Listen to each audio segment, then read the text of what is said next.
Hey YouTube, I want to do a follow-up to the fact that my last video I talked about I did a Craigslist ad and sold some gold and silver. And I made a video probably years ago talking about how to sell on Craigslist, the do's, the don'ts, the dangers, all that type stuff, the scams.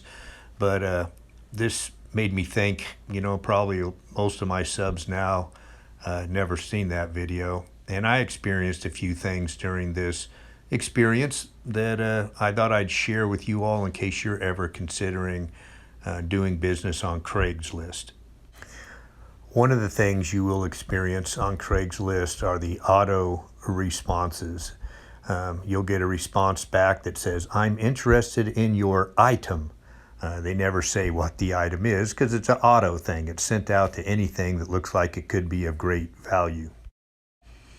I can guarantee you that if you put an ad out saying you have gold and silver, you will get those responses from somebody stating that they're interested in your item.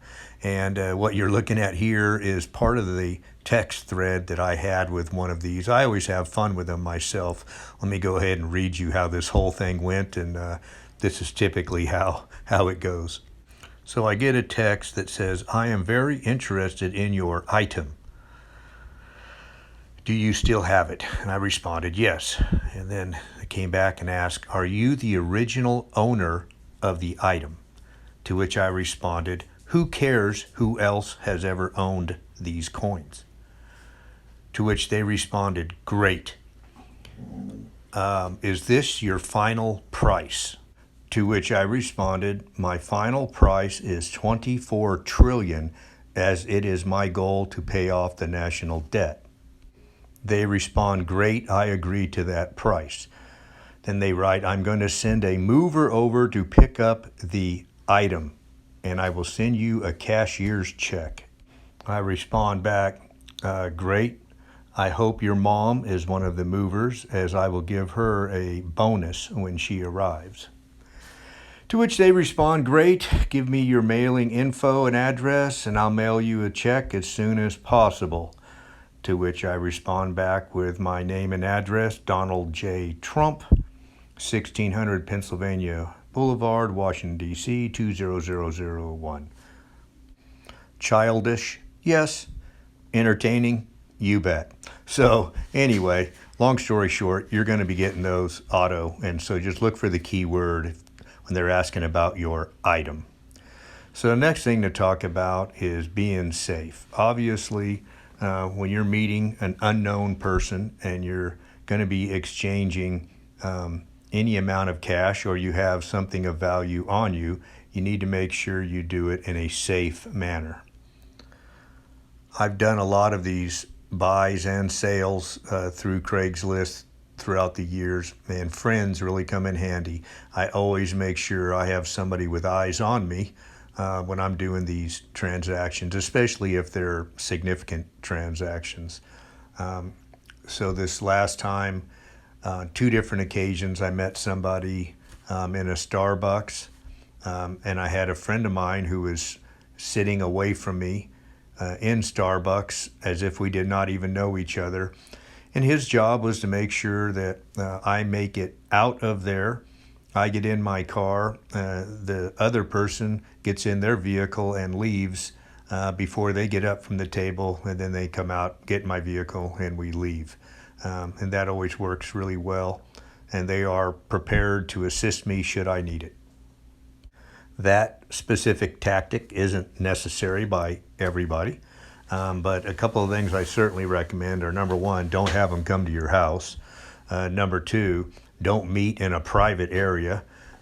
Meet someplace where there's lots of people or security cameras or those type of things. And it just deters somebody who may have bad intent from doing those things. Another little trivial tip to give you that'll save you from being contacted by as many scammers is put your phone number with a combination of both numbers and then spell out some of the numbers. That way some of those auto dialer machines can't read it and they won't bother you. Another thing is I say on my ads that I will only respond to phone calls.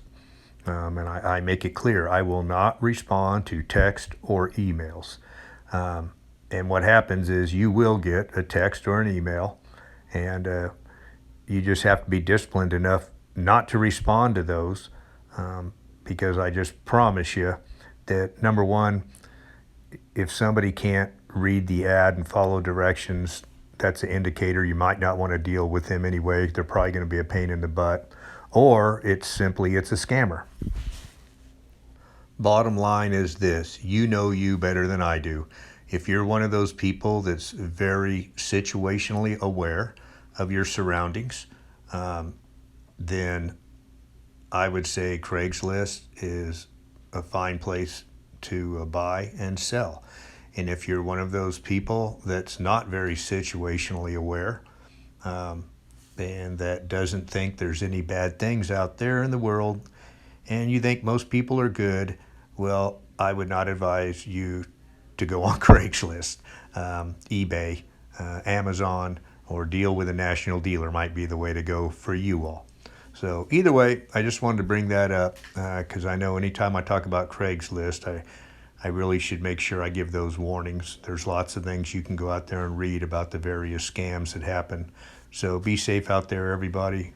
And if you could sell on Craigslist and avoid any fees that eBay or national dealers typically have, I tell you, it's just more money in your pocket. So y'all have a good one, YouTube. Bye.